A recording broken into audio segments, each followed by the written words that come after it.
Bonjour à tous, ravi de vous retrouver pour cette nouvelle page d'actualité en Savoie-Mont-Blanc. Voici les titres que nous allons développer en ce mardi 9 mai.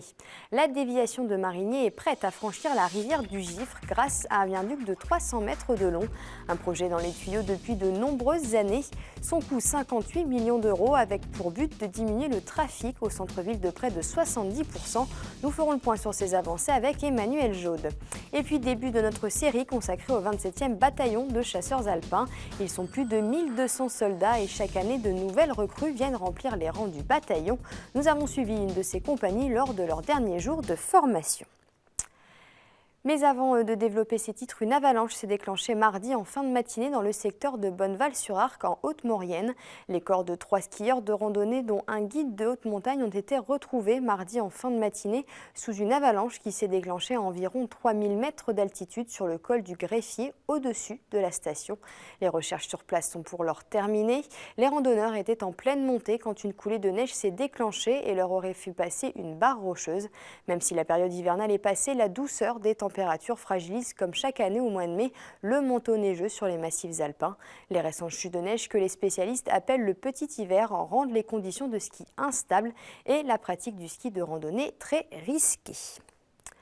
Depuis quelques jours, des cérémonies en l'honneur des policiers morts pour la France et victimes du devoir sont organisées. Aujourd'hui, elle a eu lieu à Annecy, au commissariat central. Pour rappel, en 2016, 8 policiers sont morts en service. Et l'assassinat de Xavier Jugelé sur les Champs-Élysées le 18 avril dernier a profondément marqué les esprits. Pierre Lambert, le préfet de Haute-Savoie, en a profité pour remettre 6 médailles d'honneur de la police nationale. On écoute Emmanuel Kiel, le directeur départemental de la sécurité publique, au micro de Sébastien Germain. C'est important, surtout dans les circonstances actuelles, que les policiers puissent se retrouver et célébrer la mémoire des policiers qui sont tombés pour la France ou dans l'accomplissement de leurs devoirs. Oui, effectivement, c'est une grande fierté pour les policiers qui reçoivent ces médailles. Et c'est important pour nous, effectivement, de témoigner de notre gratitude et de remercier les policiers qui tout au long de l'année, travaillent pour nos concitoyens et le font très bien. Je vous le disais en titre, c'est un projet qui a fait couler beaucoup d'encre, c'est le contournement de Marigné. Un projet qui se concrétise enfin et qui s'apprête à franchir une étape de taille. En effet, le viaduc de 300 mètres se prépare en ce moment à passer au-dessus du Gifre. Un projet dans les tuyaux depuis de nombreuses années. Son coût 58 millions d'euros avec pour but de diminuer le trafic au centre-ville de près de 70%. On fait le point avec Emmanuel Jaude. Débuté au printemps 2015, le chantier du contournement de Thiers, Vougy et Marigné s'apprête à franchir une étape cruciale. En effet, le viaduc qui enjambera le Gifre est arrivé tronçon par tronçon sur le chantier. Long de 300 mètres, il est aujourd'hui assemblé sur place avant de franchir le cours d'eau en plusieurs étapes qui prendront une bonne partie de la saison d'été. Une fois soudés, ils sont lancés sur le cours d'eau, en dessus du cours d'eau, 2 fois par tranche de 90 mètres. Une a eu lieu déjà au mois d'avril.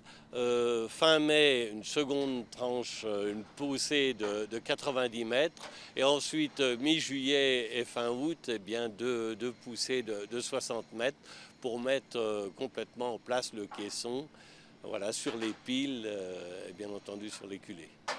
D'un coût de 58 millions d'euros, l'ouvrage devrait permettre, à terme, de réduire le trafic de près de 60% dans les rues de Marigné.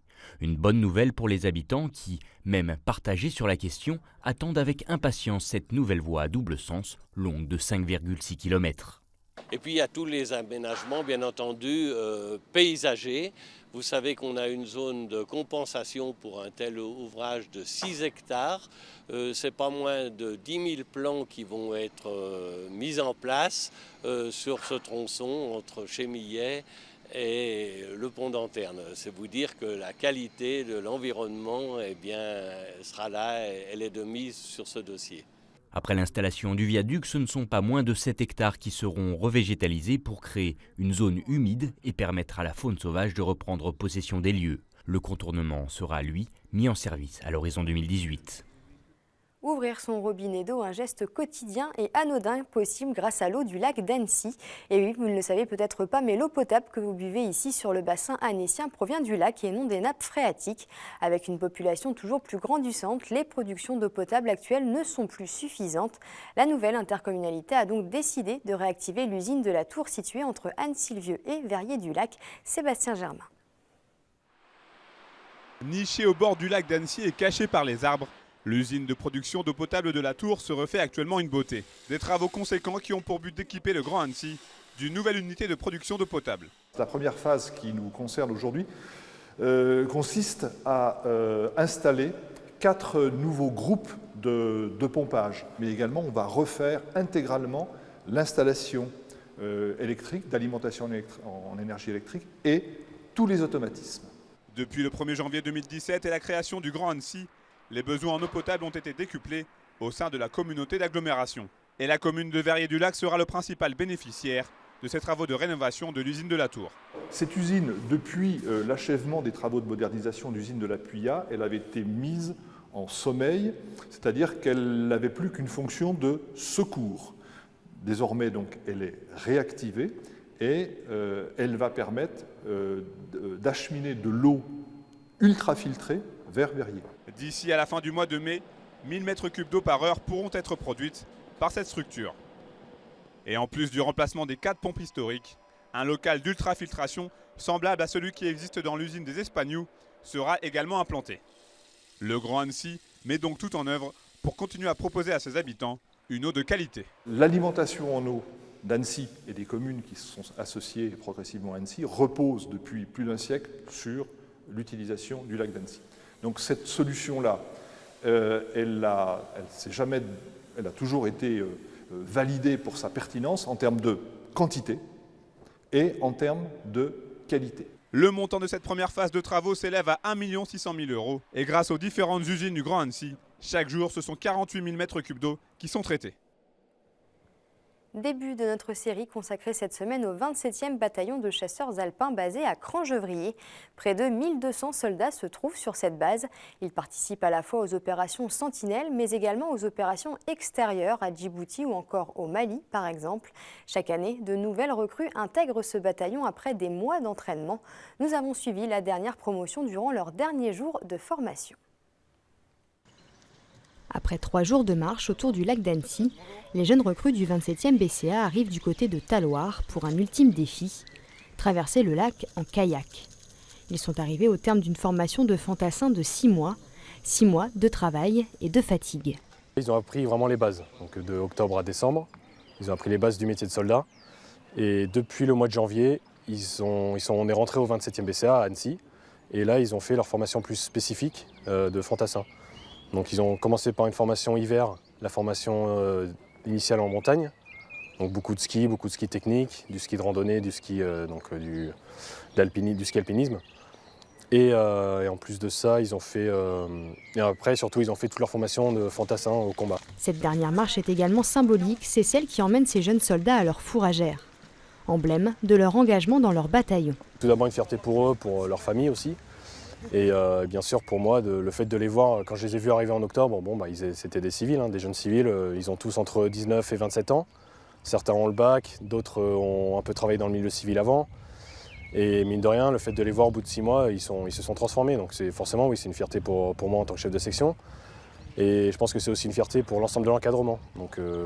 Parce que c'est un travail qui est assez prenant, donc assez intense pour l'ensemble de l'encadrement. Mais on est quand même fiers à la fin de voir le résultat abouti, quoi. Place donc à la dernière épreuve, la traversée du lac. On va tirer, et celui qui est devant, c'est le tracteur. Il est assis ici, l'autre derrière, et nous on se cale derrière. Un moment presque de décompression tant les derniers mois auront été éreintants. Une traversée sans embûches avant l'arrivée de la pluie. La fin d'une première étape avant de se jeter définitivement dans le grand bain.